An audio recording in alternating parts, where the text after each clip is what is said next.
بندے کا تعلق اپنے رب کے ساتھ یوں کامل ہو جاتا ہے، جب بندہ تعلق میں اپنے رب کے ساتھ یوں خالص ہو جاتا ہے، اپنے رب کے ساتھ تعلق میں مضبوط ہو جاتا ہے، تو پھر کیا ہوتا ہے؟ اس کو وہاں سے لذت ملتی ہے، تو پھر اس کی زندگی میں اذیتیں ختم ہو جاتی ہیں، پھر ان کی خستہ حالی سے بڑھ کر خوشحالی کوئی نہیں ہوتی۔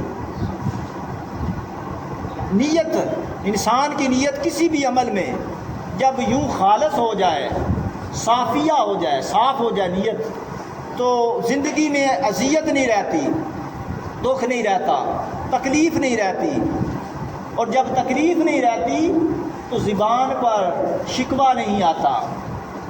ہمارے شکوے آج اسی لیے ہیں نا کہ یہ دکھ ہے، یہ پریشانی ہے، یہ مسئلہ ہے، یہ شکوے اسی لیے ہیں نا کہ جہاں سے سکھ ملنا تھا، جو سکھوں کا منبع تھا، اس سے تو جڑے نہیں، جہاں سے سکھ ملنا تھا اس سے جڑے نہیں، جو راحت کا منبع تھا، جو چین کا منبع تھا، اس سے جڑے نہیں۔ جب اس سے جڑے نہیں تو پھر کیا آئے گا؟ دکھ نہ آئے تو کیا آئے؟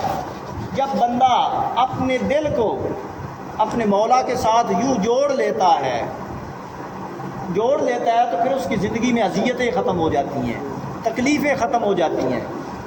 لوگوں دیکھیں، ہم رمضان المبارک میں اللہ کے ساتھ، طاعت کے ساتھ جڑے ہوئے تھے، ایک تعلق بن گیا تھا، تو کیا نماز جو ہے یہ صرف رمضان المبارک میں ہم پر فرض ہے؟ غیر رمضان میں کیا ہم نے اللہ کی طاعت، اللہ کی بندگی کی طرف نہیں آنا؟ ایک تعلق بن گیا تھا۔ غیر رمضان میں ہم کیوں نہیں یعنی اللہ کی طاعت کی طرف آتے؟